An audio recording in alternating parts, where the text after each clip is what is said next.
हाँ जी। तो अब ये जो इन्फॉर्मेशन होगी ना कि भाई मार्केट में कॉम्पिटिटर आ गया है, आपके प्रोडक्ट की डिमांड कम हो रही है, लोग सब्स्टिट्यूट की तरफ जा रहे हैं, ये आपकी कुछ इन्फॉर्मेशन अपेंडिक्स में होगी, कुछ आपकी प्री एग्जाम इन्फॉर्मेशन के अंदर होगी, और ये आपको मिला जुलाकर एक पूरा एनालिसिस करना होगा, कंप्लीट एनालिसिस, जिसमें आप बता रहे होंगे कि भाई सेल्स तो बढ़ रही है, चीज अच्छी है, लेकिन ऑल्टरनेटिवली या कॉन्ट्राडिक्टरी हम ये देख रहे हैं कि भाई आपने तो इन्फॉर्मेशन में तो ये दिया हुआ था। तो यहाँ कुछ मसला है। अगर मसला समझ आता है तो हम बता देंगे, नहीं आएगा तो हम लिख देंगे कि भाई which should be evaluated further with the use of further detail, जो कि नहीं है हमारे पास तो बस नहीं है। ठीक है ना, इस तरह से चीजें हो रही होंगी। बहरहाल आगे बढ़ते हैं। Part B. Part B, assess potential consequences of the reported data breach. In doing so, forecast the financial impact for the 4 month period from November 2024 to February 2025। 10 mark का क्वेश्चन है सर। कौन सा अपेंडिक्स यूज होगा, जल्दी से बताएं मुझे, चलें। 12, अपेंडिक्स नंबर 12। अली देखें, आपने 13 बोला है, 13 नहीं होगा यूज, पता है क्यों?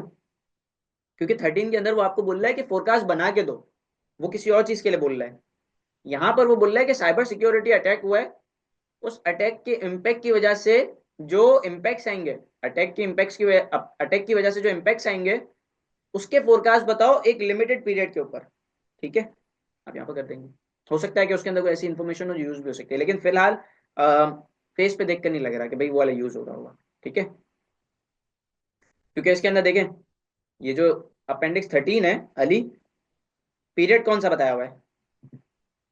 ईयर टू सितंबर 2025, जबकि आपको यहाँ पर फोरकास्ट कब तक का करना है? फरवरी 2025 तक का, 4 महीनों का सर। ठीक है अली, सही सही, गुड। अच्छा जी, अगला क्या है?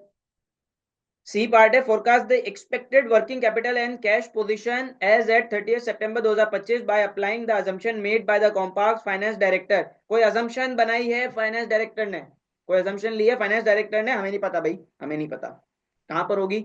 हो सकता है वो अपेंडिक्स में, हो सकता है प्री एग्जाम इन्फॉर्मेशन के अंदर हो। सही है। Advise the board of Compaq how it can reduce its forecast working capital requirement and manage its cash position। चलिए, यानी अब यहाँ पर दो चीजें हैं।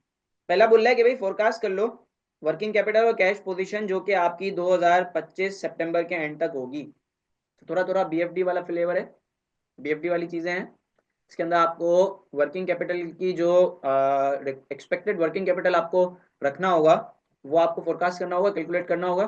ठीक है, कैसे करना होता है सर, हमें देख लेंगे किस तरह से करते हैं। कि भाई आप देखते हैं कि आपकी सेल्स कितनी होगी, रिसीवेबल आपको कितने दिनों में आ जाता है, सप्लायर को कितने दिन में पे करना होता है। तो ये एक पूरा जो आपका वर्किंग कैपिटल का साइकिल होता है, उसके हिसाब से आप अपने पास वर्किंग कैपिटल मेंटेन कर रहे होते हैं। ठीक है ना, ये वहां पे ये चीज आपसे पूछी गई है। कैश पोजीशन, भाई आप कितना अपने पास कैश कैरी करेंगे, कितना आप अपने पास रखेंगे। एसपीएम के एरिया का नहीं है सर, ये आपका प्योर बीएफटी का एरिया है। सही है। अच्छा, उसके बाद वो आपको बोल रहा है कि भाई अजम्पशन जो लिए ना, उस अजम्पशन को यूज करते हुए ये सारी बातें करना। अब बताएं मुझे, यहाँ कोई चीज है जो कि हमारे पास कोई ऐसा अपेंडिक्स है जो कि इससे रिलेटेड कुछ बात कर रहा हो? देखें, एक बात मैं आप लोगों को बता दूं, अगर कोई ऐसी चीज है कि जो आपकी बीएफडी में कवर नहीं हुई हुई है, मुझे पता है ना, मैं भी क्वालिफाइड हूँ, तो मुझे मालूम है कि कौन सी चीजें बीएफडी का पार्ट हैं, कौन सी आप वहाँ पढ़ के आए हैं, और कौन सी ऐसी चीजें जो आपने नहीं पढ़ी हैं। तो अगर कोई ऐसी चीज है जो कि बीएफडी का सिलेबस का पार्ट नहीं है, या अगर है भी तो वो बहुत स्लाइटली टच होता है, तो उसको मैं कवर करवा दूंगा। ठीक है, रेस्ट एश्योर। अच्छा जी, मुझे जरा जल्दी बताएं यार, पार्ट सी के अंदर कौन सी अपेंडिक्स यूज हो रही है? पार्ट सी के अंदर कौन सी अपेंडिक्स यूज होगी? 13। 13 के अंदर, क्योंकि फोरकास्ट से रिलेटेड बात की गई है, ठीक है ना, और पीरियड भी मैच कर रहा है। जरा देखें देखें, पीरियड मैच कर रहा है नहीं कर रहा? 30 सितंबर 2025, 30 सितंबर 2025। कुछ हो सकता है अजम्पशन वहां पर मौजूद हो जो कि हमें देखनी होगी, उस अजम्पशन को यूज करते हुए फिर हमें क्या करना होगा, फोरकास्ट निकालना होगा वर्किंग कैपिटल का और कैश पोजीशन का। और उसके बाद फिर क्या करना है सर, आपको एडवाइस भी करना है बोर्ड ऑफ डायरेक्टर को कि भाई किस तरह से वर्किंग कैपिटल को हम फोरकास्ट कर रिड्यूस कर सकेंगे। Working capital obviously cost of capital उसकी भी जाती है ना। अगर एक चीज आप अपने पास वर्किंग कैपिटल बहुत ज्यादा कैरी कर रहे हैं, ठीक है, रिसीवेबल बहुत ज्यादा टाइम तक आपके पास रखे हुए हैं, सप्लायर्स को बहुत जल्दी जल्दी पेमेंट कर रहे हैं, ठीक है, इन्वेंट्री बहुत ज्यादा होल्ड कर रहे हैं, पैसा चाहिए बाबू इसके लिए। ये ऐसा तो नहीं है कि लेकर आ गए और रख दी, कोई मसला नहीं है भाई, इवन आपका अपना कैश भी है, आपकी इक्विटी है, तो इक्विटी की भी तो कॉस्ट होती है ना, कॉस्ट ऑफ इक्विटी भी तो होती है, तो वो कॉस्ट ऑफ इक्विटी जारी है। ठीक है, तो कैश को और वर्किंग कैपिटल को आपको मैनेज करने की चीजें बतानी है। खैर, आगे बढ़ते हैं। अगला सवाल, international market expansion, evaluate business environment for the online retailers in the UAE from the perspective of the Compass as a new entrant. आप new entrant, as a new entrant entry लेने जा रहे हैं यूएई मार्केट के अंदर, ठीक है ना। आप खुद ऑनलाइन रिटेलर हैं इस केस के अंदर। आप हमें बताएं कि भाई बिजनेस एनवायरनमेंट यूएई का कैसा है। बिजनेस एनवायरनमेंट का क्या मतलब होता है भाई? हाँ, लेमेन लैंग्वेज में, अभी हमने कुछ पढ़ा नहीं है, मगर सिंपल सा अगर बताऊं, तो जब आप कोई भी जगह पे काम करने जाते हैं, ठीक है, तो आप ये इवेल्युएट करते हो कि भाई वहां पर बिजनेस का एनवायरनमेंट कैसा है, यानी कि वहां पर डिमांड कैसी है, इकोनॉमिकल कंडीशन कैसी है, लोगों का बिहेवियर क्या है, कंपटीशन क्या है, क्वालिटी किस तरह की डिमांड की जाती है, रेगुलेटरी एनवायरनमेंट में क्या क्या चैलेंजेस हैं। सही है, ये तमाम चीज़ों को आप देख रहे होते हैं, है कि नहीं? आपको देखना है। मुझे जरा जल्दी से बताएं कौन सा अपेंडिक्स इसमें यूज हो रहा होगा। हम्म, कह सकते हैं अली, लेकिन पेस्टल सिर्फ नहीं, पोर्टर 5 फोर्स भी होगा, पोर्टर डायमंड भी हो सकता है। 14, एग्जैक्टली, देखें यहाँ पर यूएई में एक्सपेंशन की बात की जा रही है, तो कितना एक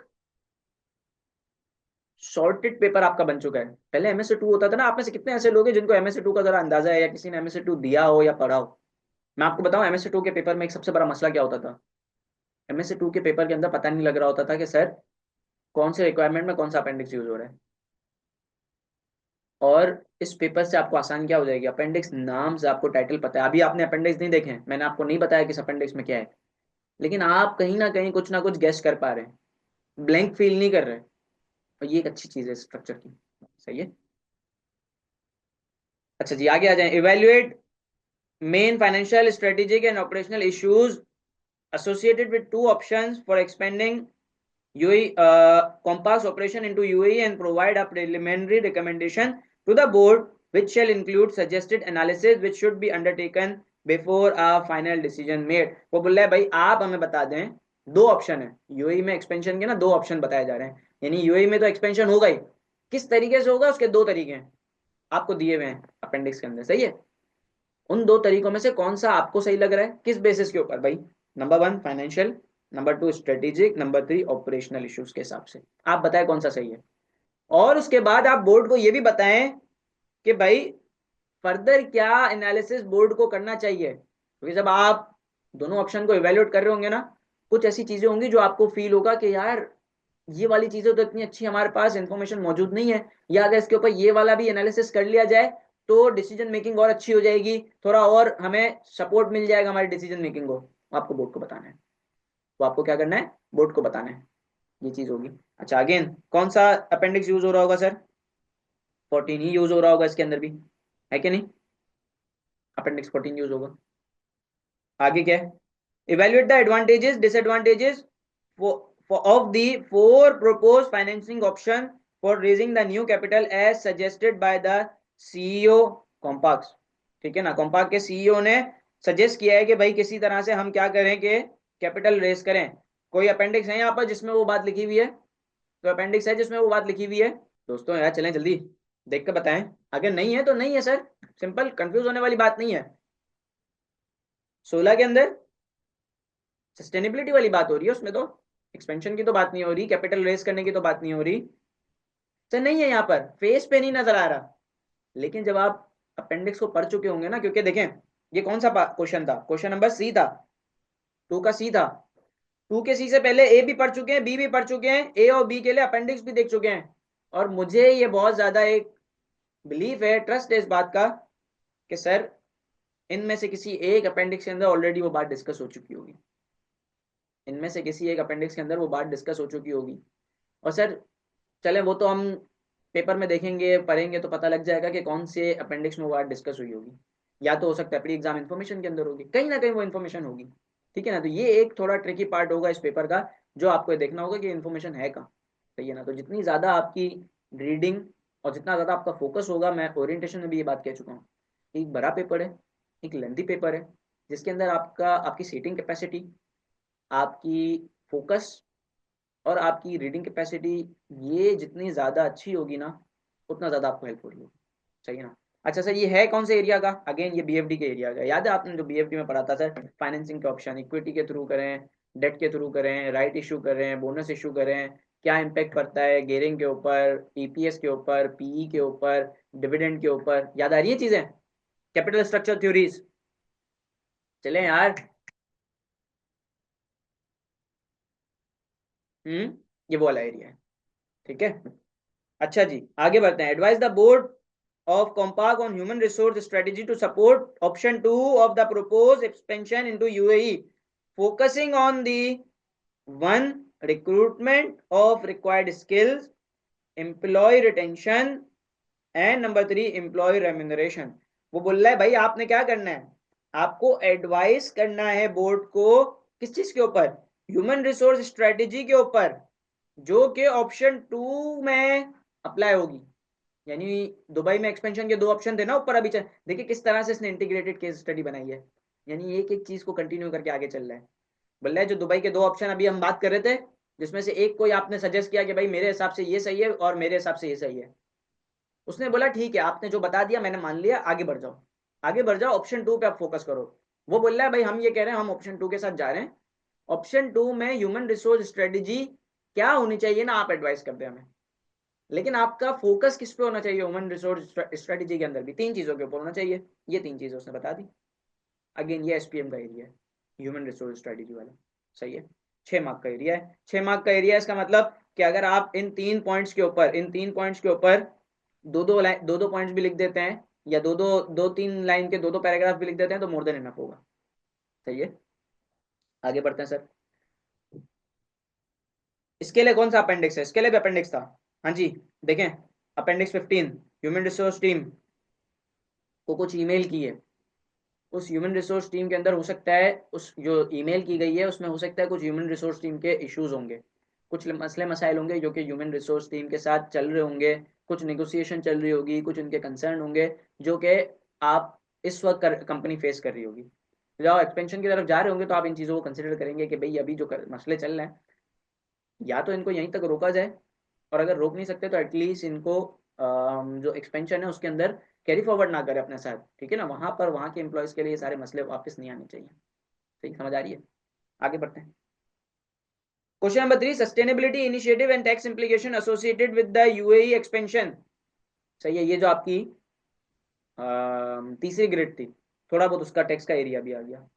ठीक है, याद है मैंने आपको बताया था कि टैक्स इंप्लीकेशन के अंदर आपकी पी वाली बातें होंगी, कुछ सेल टैक्स की बातें हो जाएंगी, तो वो सारी चीजें यहाँ पर देख लेते हैं जरा। Evaluate the advantages, disadvantages and challenges of the operation director initiative to enhance the sustainability performance। ये हमारा एग्जिबिट ये रहा, एग्जिबिट नंबर 16। इसके अंदर ऑपरेशन डायरेक्टर ने कुछ सस्टेनेबिलिटी रिलेटेड इनिशिएटिव्स की बात की है। सस्टेनेबिलिटी रिलेटेड इनिशिएटिव्स की बात की है, तो बोल रहा है भाई आप जरा बताएं, आपको तो है ना समझ सस्टेनेबिलिटी की, आप तो समझदार हैं, पढ़ के आए, सस्टेनेबिलिटी का पेपर पास करके आए, अगर पास नहीं करके आए तो आपने सिलेबस में सस्टेनेबिलिटी पढ़ा है, आप जरा बता दें कि उसके क्या फायदे होंगे, क्या नुकसान होंगे, या क्या चैलेंजेस होंगे। ये एक चीज उसने पूछी, पहले 10 मार्क ले लीजिएगा। अच्छा, advice on the steps which are required to implement the sustainability initiative set out in the part A.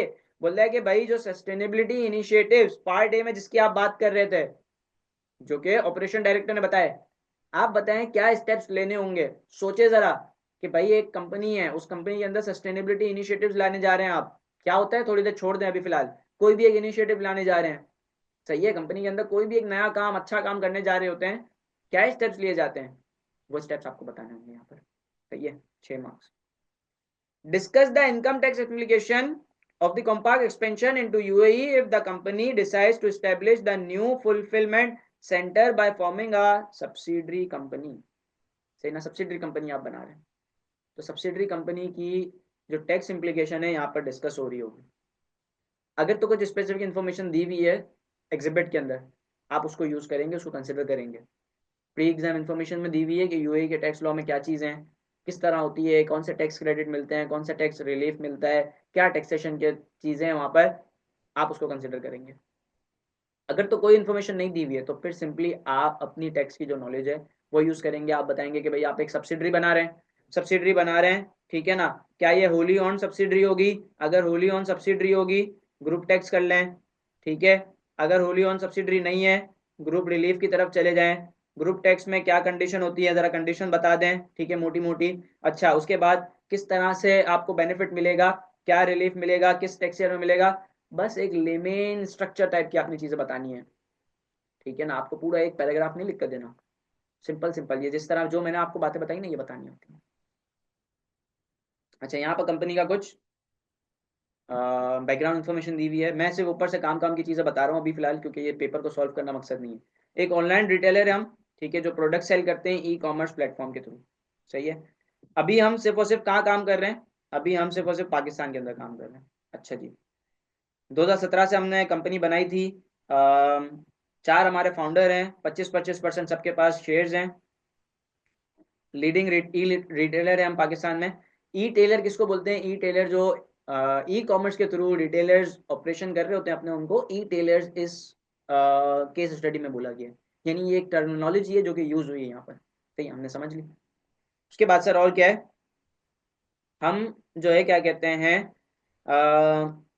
As a market place भी सर्व करते हैं थर्ड पार्टी मर्चेंट्स को, और उसके ऊपर 5% का कमीशन ले लेते हैं। फूड पांडा की तरह फूड पांडा हो गया, जिसपे जहाँ पर आप अगर कोई भी रेस्टोरेंट है जिसने अपने मेन्यू रखा हुआ है, अपनी प्रोडक्ट्स रखी हुई हैं, तो वो फूड पांडा को कुछ ना कुछ कमीशन देता है। तो हम भी वो अर्न कर रहे होते हैं, कॉम्पाक भी वो अर्न करता है, ठीक है। वाइड वेराइटी ऑफ प्रोडक्ट्स है आपके पास, ठीक है। आप एक्सेस कर सकते हैं मोबाइल ऐप के थ्रू। खैर, अब आ जाए यहाँ पर अवेलेबल इन्फॉर्मेशन, ठीक है। यहाँ पर देखें अपेंडिक्स आपके पास कौन से मौजूद हैं। इंट्रोडक्शन टू ई टेलर्स, यानी कि ई टेलर इंडस्ट्री के अंदर जो चीज़ें ना वो सारी आपको बताई जाएंगी कि भाई वो किस तरह काम करते हैं, ठीक है, क्या उस इंडस्ट्री का स्ट्रक्चर है, क्या निटिग्रिटीज है, क्या चैलेंजेस हैं, क्या मामला हैं उस इंडस्ट्री के। देन आपके पास अगला है अबाउट कॉम्पाक। पहले इंडस्ट्री की बात कर ली, सारे ई टेलर्स की बात कर ली, अब आ जाओ स्पेसिफिक कंपनी की बात कर लो कि कंपनी के साथ क्या चल रहा है, कंपनी किस तरह काम कर रही है, सही है ना।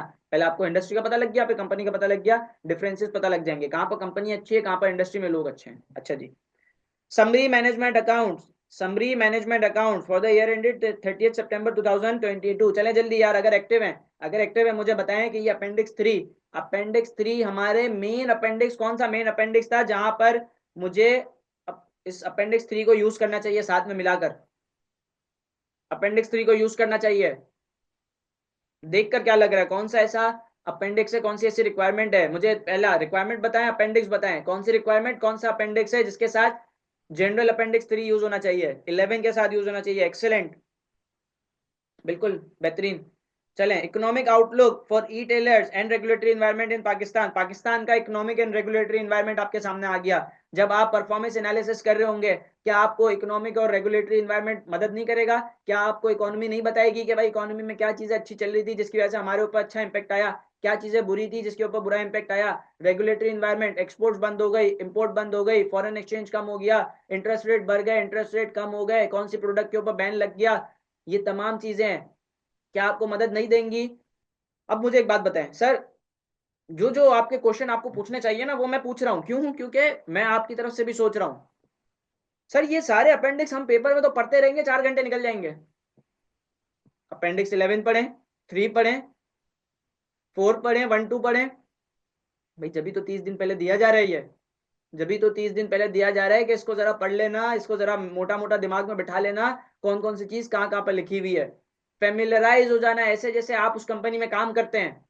एक कंपनी, कितने लोग हैं ऐसे जो कि ऑडिट डिपार्टमेंट के अंदर है और एक कंपनी का ऑडिट एक से ज्यादा बार कर चुके हैं?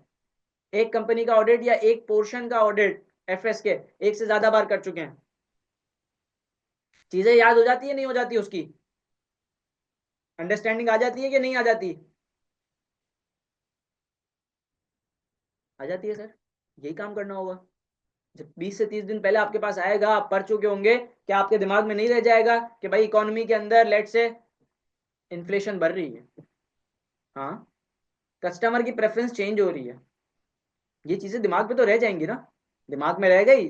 जहां आपने पेपर पढ़ा, नंबर्स देखे, कम हो रहा है, बढ़ रहा है, रीजनिंग के लिए दिमाग में क्लिक करेगा, हाँ यार यहाँ वहाँ वो चीज लिखी हुई थी, चलें जल्दी से आ जाए उस चीज को देख लेते हैं। इस तरह करना होगा चीजों, समझ आ रही है किस तरह से ये पेपर होगा? मैं क्यों चीजें बता पा रहा हूँ, क्योंकि मैं 2024 से इसी स्ट्रक्चर का पेपर पढ़ा रहा हूँ। एसीसी में एसबीएल। तो मुझे चीज़ें पता है, मैं यही कह रहा था ओरिएंटेशन में कि ये वो चीज़ें जो कि मेरे पास जो एक्सपीरियंस है उससे आप लोगों को बहुत ज़्यादा फायदा होगा। ठीक है ना, आगे बढ़ते हैं। एक आर्टिकल है, एक आर्टिकल है, ठीक है, जिसका टाइटल है Compaq limited and its future, from the international retailer magazine website. International retailer magazine website ने एक आर्टिकल लिखा है जिसमें कुछ कॉम्पाक प्राइवेट लिमिटेड से रिलेटेड चीज़ें उसने उसमें बताई है कि भाई कॉम्पाक प्राइवेट लिमिटेड का फ्यूचर क्या होगा। कॉम्पाक प्राइवेट लिमिटेड का फ्यूचर किससे रिलेटेड है? उसके कस्टमर, उसके प्रोडक्ट की मार्केट से रिलेटेड है, तो उससे रिलेटेड चीज़ें वहां पर होंगी लिखी हुई। जब ये बैकग्राउंड देख रहे हैं, कितनी बैकग्राउंड इन्फॉर्मेशन है ये, क्या ये कोई स्पेसिफिक इन्फॉर्मेशन थी? नहीं सर, स्पेसिफिक इन्फॉर्मेशन तो नहीं है ये तो बैकग्राउंड इन्फॉर्मेशन है। ये आपको कंपनी का किस तरह से पूरा एक बैकग्राउंड ऐसे क्रिएट कर रही है कि ये कंपनी को तो आप जानते हैं भाई, इसके ऊपर तो आपने रिसर्च की हुई है, ये आपको करके दे रहा है। और आप सोचें जरा, आप जब केस स्टडी में बैठेंगे तो जो MSA 2 में मसला होता था कि सर पता नहीं कौन कौन सी चीजें आईकेप सोच लेता है, कहाँ कहाँ से कुछ भी अजम्पशन बनाकर चीजें लिख रहा है, कर रहा है। वहां वो बोलता था, वहां वो सोचता था या एक्सपेक्ट करता था कि आप खुद से सोचें। यहाँ ये आपको फूड फॉर थॉट दे रहा है, चीजें आपको बता रहा है कि कैसे सोचना है। सही है, आगे बढ़े। ईमेल फ्रॉम हसन अली, ये क्रिकेटर नहीं है, ये कौन है? IT डायरेक्टर है, ठीक है ना। उसने पूरे बोर्ड को एक ईमेल की है। आए जरा देखते हैं क्या ईमेल है, अपेंडिक्स 6 पे आ जाएं।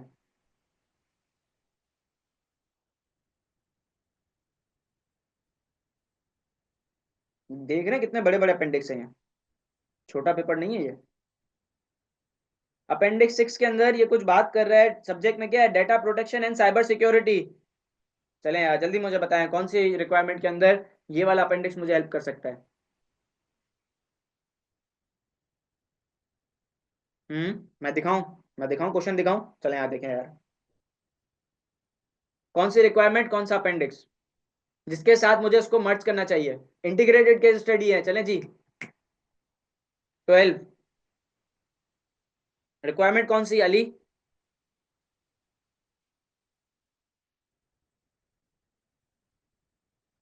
अली कौन सी रिक्वायरमेंट के साथ?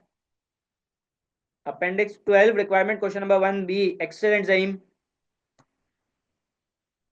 अब देख रहे हैं ये आज के सेशन का फायदा कितना हो रहा है। मैं आपको यकीन से बता रहा हूँ, ये जो सेशन जिन जिन स्टूडेंट्स अटेंड कर रहे हैं या बाद में देखेंगे ना, उसका इतना फायदा होगा आपको। एक पूरा रोड मैप, एक स्ट्रक्चर पता लग रहा है कि भाई ये पेपर आने वाला कैसे है, इसमें चीज़ें कैसे करेंगे हम। क्योंकि पास पेपर आपके पास इतने नहीं है। ACC SBL के पास पेपर है जो मैं कराऊंगा, मैंने ड्राइव के ऊपर अपलोड भी कर दिए सारे। लेकिन ये एक अंडरस्टैंडिंग होगी कि इस पेपर को किस तरह डील करना है, क्योंकि ये एक बहुत ही यूनिक स्ट्रक्चर का पेपर है। और वो आप लोग को अंदाजा हो रहा होगा कैसे ही है। एक एक रिक्वायरमेंट के साथ सिर्फ एक अपेंडिक्स नहीं है कि वहां से देखा हो बस छापा छापी चल रही है। नहीं, अब आपको बोल रहा है वो अपेंडिक्स भी देखो, जनरल वाला भी देखो, जरा इंटीग्रेट करके जवाब दो। सही है ना। चले आ जाए, अगला अपेंडिक्स देखते हैं। हाँ जी। Email to Compax limited finance director from the CEO Ali Khan. Ali Khan ने भाई फाइनेंस डायरेक्टर को कुछ ईमेल की है। आए यार चले आए देख लेते हैं। हाँ जी, क्या ईमेल की है?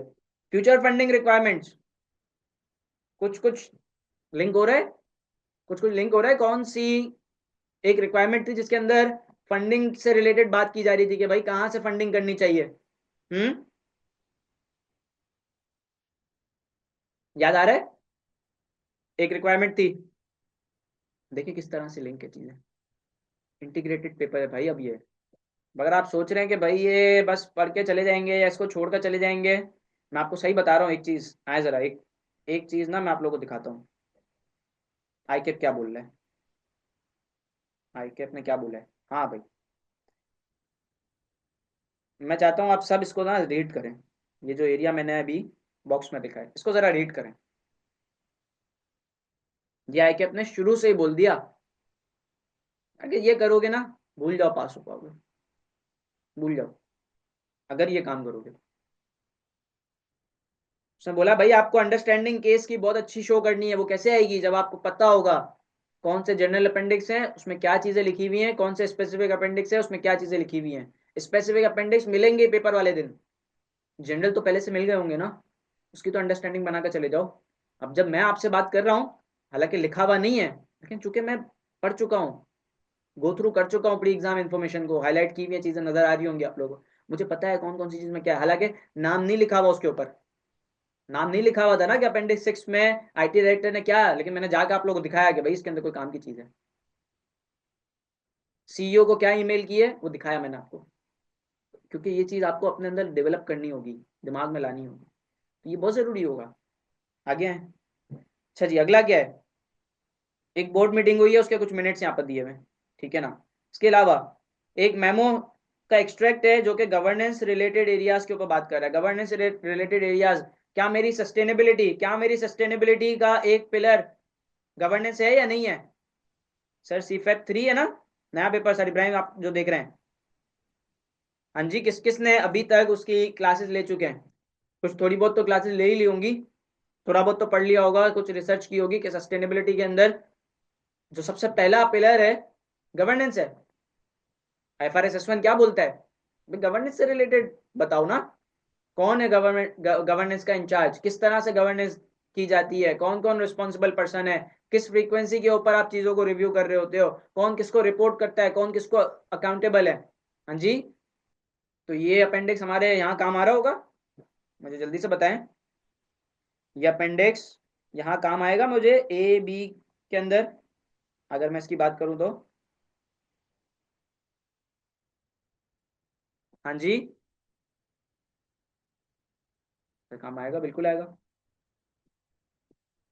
Digital retailer magazine August 2024 article the future of E telling. Again जब मैं फोरकास्ट की बात कर रहा हूँ, फोरकास्ट फोरकास्ट फोरकास्ट, आए जरा यार बात करें चलें। एक रिक्वायरमेंट थी जिसमें उसने बोला है फोरकास्ट बना के दो मुझे। हाँ जी, इधर बी के अंदर भी बात की गई है, सी के अंदर भी बात की गई है, कहाँ पर की गई है, मैं जरा मिटा के दिखाता हूँ। कहाँ पर फोरकास्ट, फोरकास्ट क्या, फोरकास्ट के अंदर फ्यूचर से रिलेटेड चीजें मुझे काम नहीं आएंगी सर? आएंगी कि नहीं आएंगी यार, जल्दी बताएं।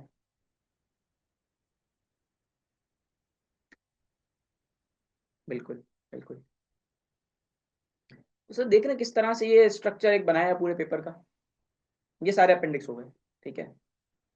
तो ये एक पूरा स्ट्रक्चर है जो हमने ओरिएंटेशन के अंदर जबानी कलामी बातें की थी, ये आज हमने देख ली कि भाई किस तरह से ये पेपर बना हुआ है, ठीक है। हमने पूरा स्ट्रक्चर देख लिया, हमने देखा रिक्वायरमेंट कौन कौन सी आएंगी, कितना एरिया SPM का, कितना एरिया BFD का, टैक्स किस तरह पूछेगा, वो किस तरह से सस्टेनेबिलिटी टेस्ट कर रहा है, सही है, वो किस तरह से लॉ की चीज़ें पूछ सकता है, जो जो ग्रेड के अंदर थी।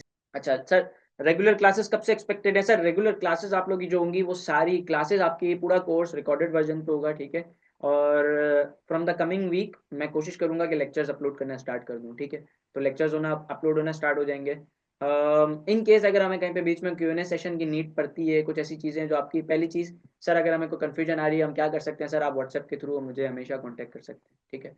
मैं आप लोगों को जवाब दे रहा हूँ। बहुत सारे लोग FFR में, टैक्स में मुझसे वाबस्ता हो चुके हैं, वाकिफ हो चुके हैं, उनका राब्ता मुझसे हो चुका है, तो आप लोगों को आइडिया होगा कि व्हाट्सएप के ऊपर मैं चीज़ों को रिस्पॉन्ड कर रहा होता हूँ। इन केस हमें लगता है कि नहीं सर व्हाट्सएप पे वो चीज़ें उस तरह से नहीं हो पा रही, हमें कुछ Q&A सेशन रखने की ज़रूरत है, तो हम इसी तरह वीकली Q&A सेशन या फोर्टनाइटली Q&A सेशन भी रखकर चीज़ों को कर रहे होंगे। जहाँ तक मुझे आइडिया है कि अभी फ़िलहाल तो आप लोग भी पढ़ना इतना स्टार्ट नहीं कर रहे होंगे, जो कुछ भी होगा रिजल्ट के बाद ही होगा, क्योंकि ये पेपर की कुछ एलिजिबिलिटी क्राइटेरिया भी ऐसा है कि 5 CFAP के पेपर पास होने चाहिए तभी आप ये पेपर दे सकते हो। तो खैर, मगर बहरहाल अगले हफ्ते से जो है ना मैं लेक्चर्स अपलोड करना स्टार्ट कर दूंगा। सर SPM अगर नहीं पढ़ी, लाजमी आपको इसका कोर्स पढ़ना है, लाजमी आपने पढ़ना है, क्योंकि देखें ये एक मिथ थी कि भाई, ये पहले सही था, पहले बिल्कुल सही था, मैं आपको अपनी बात कर रहा हूँ, मैंने MSA 2 किसी से नहीं पढ़ा, मैंने MSA 2 खुद पढ़ के आखिरी महीने में पास किया है, ठीक है। मैं वो उन स्टूडेंट्स में तो जिसमें MSA 2 पास किया है जून 2024 के अंदर, ठीक है, मेरी क्वालिफाइंग अटेम्प्ट थी। मैंने SPM पास किया होता तो मैंने MSA 2 नहीं पढ़ा किसी से, बस प्रैक्टिस की थी। लेकिन वो स्टूडेंट जिसने SPM नहीं पढ़ा ना, उसके लिए तो ये पढ़ना होगा ना भाई, इसके अंदर जो चीजें पूछ रहा है वो कैसे सीखेंगे आप? मैं क्वेश्चन की प्रैक्टिस डायरेक्ट करना स्टार्ट करा दूं, आपको कॉन्सेप्ट ही नहीं पता, क्या करेंगे? तो SPM नहीं पढ़ा तो सर वो जो SPM का जो एरिया है, ये भूल जाएं कि वो SPM का एरिया है, वो केस स्टडी का एरिया है, ग्रेड का पार्ट बना दिया, वो आपको सिलेबस के अंदर मैं कवर कराऊंगा। सर एक्सपेक्टेड कोर्स कब तक कंप्लीट होगा? एक्सपेक्टेड कोर्स हमारा एग्जाम से 1 महीना पहले कवर हो जाएगा, ठीक है। यानी अगर आप जून अटेम्प्ट दे रहे हैं तो आपका मई के अंदर खत्म हो जाएगा, दिसंबर की बात करें तो नवंबर में खत्म हो जाएगा। अच्छा, और दूसरा सर, ड्यूरिंग द कोर्स भी आप प्रैक्टिस कराएंगे? हाँ, ड्यूरिंग द कोर्स के अंदर, यानी कि जो जो हम चैप्टर कर रहे होंगे उस चैप्टर के भी अगर कुछ कॉन्सेप्ट बिल्डर क्वेश्चन होंगे तो वहां पर भी हम वो उनको भी इस तरह पढ़ रहे होंगे ताकि हम कॉन्सेप्ट को डेवलप कर सकें। वंस हम कॉन्सेप्ट को डेवलप कर लेंगे तो फिर हम एसीसी के एसबीएल के पास पेपर भी करेंगे, हम एमएसए 2 के भी कुछ अच्छे क्वेश्चन होंगे उनकी भी प्रैक्टिस करेंगे। ठीक है, वो एक पास पेपर प्रैक्टिस के एरिया के अंदर आ रही होंगी, लेकिन जो हमारा कंटेंट होगा उस कंटेंट के अंदर कॉन्सेप्ट की जो टेक्निकल एरियाज हैं, जो मॉडल्स हैं, जो थ्योरीज है, उनको कवर करेंगे, उससे रिलेटेड जो प्रैक्टिस क्वेश्चन होंगे वो भी देख रहे होंगे।